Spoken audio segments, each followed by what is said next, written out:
دوستانو سلامونه او نیکې هیلې مو منئ په دې هیله جوړ بیاست صحت مو ښه وي موږ تاسې له خیره خپل شلم او وروستی درس د دې کورس له نیکه مرغه وړاندې کوو. ډېر خوشحاله یم چې دغه کورس مو په ډېر بریالیتوب سره په 10 درسونو کې او تقریبا په 10 اونیو کې وړاندې کړ. نن درس ډېر مهم دی او د پښتو ژبې د یېګانو په اړه دی. پنځګوني یېګانې دي چې دا د هر چا دپاره د دې یادول په دې باندې پوهېدل لازمي دي.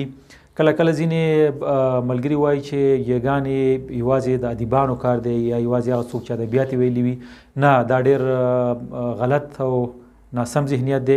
هغه څوک چې پښتو ژبه باندې لیک او لوست کوي، که ډاکټر وي، انجینر وي، ادیب وي، قاضي وي، څارنوال وي، تجار وي، د هرې طبقې او د هر مسلک څښتن چې وي، هغه باید د پښتو ژبې ګرامر، یېګانې، لیکنښې دا ټول مراعات کړي. یېګانې کله کله ډېر زیات ګرامري غلطي رامنځته کوي. کله کله که موږ یوه یې د بلې یې په ځای استعمال کو، ښځینه نوم په نارینه نوم اړوي، مفرد په جمع اړوي. له دې امله ډېره مهمه ده چې یېګانې زده شي. او اوس خو د ټولنیزو شبکو د فیسبوک، ټویټر، انسټاګرام او د نورو زمانه ده. یو څوک به ډېر ښه موقف لري، ولې که یوه یې غلطه کړه د خلکو د تمسخر او سپکاوي وړ ګرځي. نو دې دپاره هم بهتره ده چې موږ تاسې په خپلو لیکنو کې، په خپلو جملو کې، په خپل هر څه چې لیکو پښتو ژبه باندې یا پښتو لیک لوست کوو، یېګانې باید مراعات کړو. یېګانې ډېرې اسانې دي. که دقت وکړو بیخي په 15 دقیقو کې موږ تاسې کولی شو یېګانې زده کړو. راځو دلته تخته باندې ما یېګانې لیکلي دي، په دې اړه به موږ تاسې عملا خپل درس راپیل کړو. دوستانو دلته تاسې وینئ چې موږ 15 ډوله یېګانې لرو. په دې کې اول نرمه یې ده، څرګنده یې ده، ښځینه یې ده، امریه یې ده او اوږده یې ده. دغه هر یې جلا جلا اوس غواړو تشریح کړو. ډېر په لنډ ډول یې تشریح کوو او چې ډېر په ساده ډول باندې تاسې پوه شئ چې یېګانې په څه ډول دي او څه ډول تشریح کېږي. اول نارینه یې ده چې یا نرمه یې ده، البته دې ته لغړه یې هم وایي، بیټکو یې ورته هم ویل کېږي. نرمه یې د نارینه نومونو دپاره راځي، د نارینه نسبت دپاره راځي، د فعلونو دپاره راځي، د ضمیرونو دپاره راځي، دغه شیان نور هم شاید د ډېرو موخو دپاره راځي. موږ او تاسې راځي یو مثال ورکوو. یو مثال، دغه مثال تاسې په خپل ذهن کې ساتئ. نارینه مفرد نوم فرضاً ډېر مشهور مثال دی سړی، صحیح ده. فرضاً ضمیر چې دی دی ضمیر دی، صحیح شو. یا جمع دی، مثلا هغوی. نسبت دپاره فرضاً موږ تاسې مثال ورکوو هلمندی. صفت دپاره مثلا موږ تاسې مثال ورکوو میړنی. د فعلونو دپاره موږ تاسې مثال ورکوو کولی. دغه مثالونه دي او د نرمې دپاره راځي. ګوره، نارینه مفرد سړی، هم نارینه نوم دی هم مفرد دی. ضمیر دی، فرضاً موږ د یو چا نوم نه یادو، دی ورته وایو، دا ضمیر دی. یا هغوی د جمع ضمیر دپاره هم راځي. نسبت هلمندی، کونړی، کابلی، ننګرهاری، دغه دپاره راځي، دا نسبت دی، نسبتي نوم دی. صفت مثلا میړنی، توریالی، ګلالی، دا ټول صفتونه دي. او فعلونه مثلا کولی، راوړی، صحیح ده، دا ټول فعلونه دي. نو نرمه یې هغه یې ده چې د نارینه مفرد نومونو دپاره، نارینه صفتونو دپاره، ضمیرونو دپاره او فعلونو دپاره راځي. او ډېر اسانه ده، په ټولو یېګانو کې ده. هغه چا چې یېګانې نه زده، اکثره دغه نرمه یې ټول استعمالوي. راځو دوهمه یې ته چې دوهمه یې څرګنده یې ده یا ټکو والا یې ده، څنګ په څنګ ټکي لري. دا د په لنډ ډول که ووایو د نرمې یې جمع په څرګنده یې باندې کېږي. هر کله که موږ تاسې غواړو چې نرمه یې جمع کړو، په څرګنده یې باندې جمع کوو. فرضاً همدا مثال دلته بیا لیکو. دلته مو لیکلي سړی، په څرګنده یې کې لیکو سړي. په نسبت کې دلته هلمندی دی، موږ ورسره څه شی لیکو؟ هلمندي. میړنی دی، میړني. دغه راز د فعلونو دپاره کولی مثلا یا راوړی په نارینه نوم کې موږ دغه ورکو فعل دی په دغه کې څه شی کوو راوړي جمع ده یا راغلي. راځو اوس خزینه لرونکي ته چې له نوم نه معلومیږي د تر تانیث یې هم وایي. خزینه لرونکي د خزینه نومونو دپاره راځي او د خزینه صفتونو دپاره. فرضاً خزینه نومونه لکه ملالۍ او صفتونه لکه ګلالۍ یا میړنۍ. دا مطلق د خزینه نومونو دپاره راځي. خزینه یې چې د البته د خزینه نومونو دپاره راځي او د خزینه صفتونو دپاره راځي. شاید نور هم ډېرو موخو دپاره راشي. بل راځو امریه یې. دا امریه یې لکه څنګه چې له نومه معلومیږي د امر دپاره راځي. امر ته کې مثلا مهرباني وکړئ، ولیکئ، وڅښئ، کښېنئ، پاڅېږئ. شاید دا امر ځینې وخت ډېر جدي وي چې دا بیا په جمله کې معلومیږي یا په خج معلومیږي یا ځینې وخت ډېر عادي وي، مهرباني وکړئ پاڅېږئ. دغه امریه یې ده چې دا ډېره اسانه او ساده. بله یې چې ډېره مهمه یې ده، دې ته جنجالي یې هم ویل کېږي. دا یې د اوږده یې ورته وایي چې دا لهجو کې استعمال توپیر لري. یو د موږ درې غټې لهجې لرو، لوی ننګرهار لهجه ده، مرکزي لهجه ده او لوی کندهار لهجه ده. په دغه لهجو کې دغه یې چې دا استعمال مختلف ډولونه لري.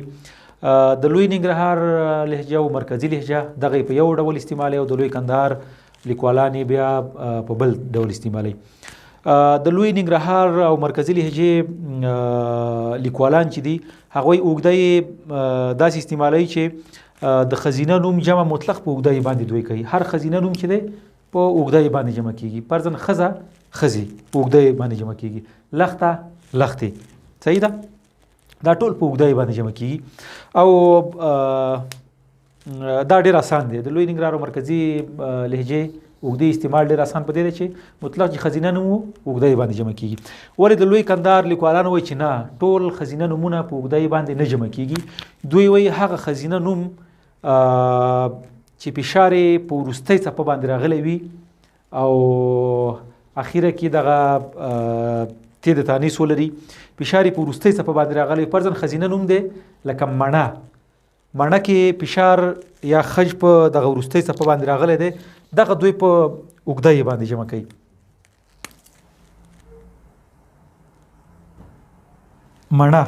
مڼه چې دا دوه دغه لري، دوه څپې لري، ما نه.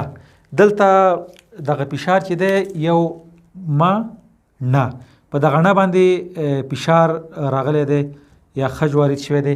دوی وایي چې دغه ډول خزینه نومونه چې دي دغه په اوږده یې باندې جمع کېږي لکه مڼې. فرضاً اوس موږ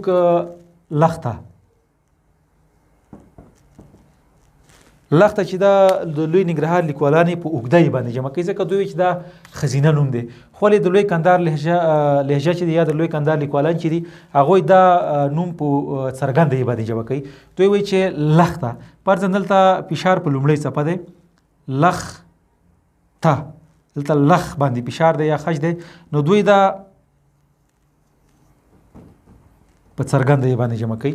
نو هدف دا دی چې اوږده یې چې دا په دوه ډول استعمالیږي. یو د لوی ننګرهار لیکوالان دي چې هغوی وایي ټول خزینه نومونه مطلق په اوږده یې باندې جمع کېږي. د لوی کندهار لیکوالان وایي نه، هر کله چې یو خزینه نوم وي او فشار یې په وروستۍ څپه باندې وي نو هغه به په اوږده یې باندې جمع کېږي او نور په څرګنده یې باندې جمع کېږي. چې دا دلته زه یو بل مورد درته لیکم. تاسې ګورئ دا شیان درته ما ولیکل، دا په لیکنه کې ډېر کارېږي او ډېر راځي. په دې خاطر ما ولیکل چې کې مې دی یې. د لوی ننګرهار او مرکزي لهجې لیکوالان دغه ټول په اوږده یې باندې استعمالوي. ولې د لوی ننګرهار او مرکزي لهجې په دې اوږده یې باندې کاروي او د لوی کندهار دی په چې کې مې دی یې په څرګنده یې باندې کاروي. دا موارد مو په دې خاطر ته ولیکل چې دا ډېر عام دي په لیکوالۍ کې، ډېر کارېږي، په هر جمله کې تقریبا راځي. نو تاسې باید په یاد وي. خو تاسې به څه کوئ؟ تاسې به داسې کوئ چې مطلق به یو په دې کې یو اپشن نیسئ، مثلا یا به دا اپشن انتخابوئ یا به دا انتخابوئ. که یو ځل کې په اوږدی باندې لیکي په لیکنه کې، بل ځل په څرګنده باندې لیکي، نو دغه ستا د لیکنې ښکلا هم له منځه وړي. دا په دې معنی چې ستا يېګانې نه دي، ځکه یو ځل کې په اوږدی استعمالوي، بل ځل په څرګند استعمالوي، نو یا مطلق په اوږدی باندې استعمالوي یا مطلق په څرګنده باندې، ځکه دغه دواړه سم دي او په دواړه په لهجو کې استعمالېږي. تر اوسه پورې په دې اړه کومه فیصله نه ده شوې چې معیاري دي کم دی یا کم استعمالېږي، خو نظر لهجې ته یا تلفظ ته په کتو سره استعمالېږي. نو دا مو د يېګانو په اړه درس و چې در مو دلته فقط دغه یوه چې امریه ده د لوی کندهار لیکوالان د ضمیرونو دپاره هم استعمالوي. فرضاً لوی کندهار لیکوالان ضمیر چې لیکي هغوی په پای کې امریه یې ورکوي، داسې لیکي هغوی. خو په مرکزي او ننګرهار په لهجه کې په نربه یې باندې دغه استعمالېږي. نو بېرته به یو لنډ مرور پرې وکړو. پښتو ژبه کې 5 يېګانې دي، نرمه یې ده، څرګنده یې ده، امریه یې ده، خزینه یې ده، اوږده یې ده. نرمه یې د نارینه مفرد نومونو دپاره لکه سړی، د ضمیرونو دپاره لکه دی، د فعلونو دپاره لکه راوړی، او د نسبت دپاره لکه هلمندی، د دې دپاره استعمالېږي او نور هم شاید د ډېرو موخو دپاره استعمال شي.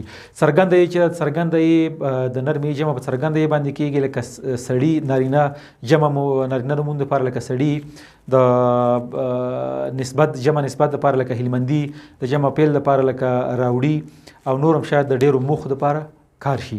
بله خزینه یې ده یا مؤنث یې ده چې د خزینه نومونو دپاره کارېږي، خزینه صفتونو دپاره کارېږي.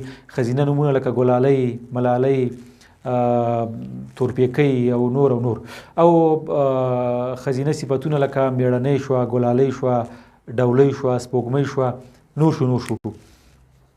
بله مو امریه یې ویله چې د امر دپاره راځي او د لوی کندهار لیکوالان د ضمیر دپاره هم استعمالوي. فرضاً هغوی،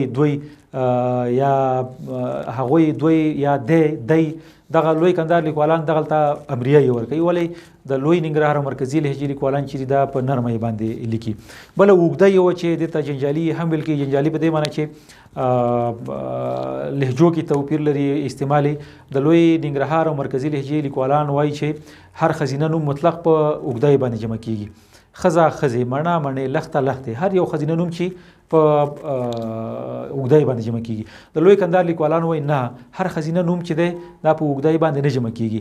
هغه خزینه نوم چې فشار یې په وروستۍ صفحه باندې راغلی وي هغه په اوږده یې باندې جمع کېږي، او پاتې نور چې دي دا په څرګنده یې باندې جمع کېږي. ما مثال ما نه 2 څپې لري چې ما یوه څپه ده او نه دویمه څپه ده.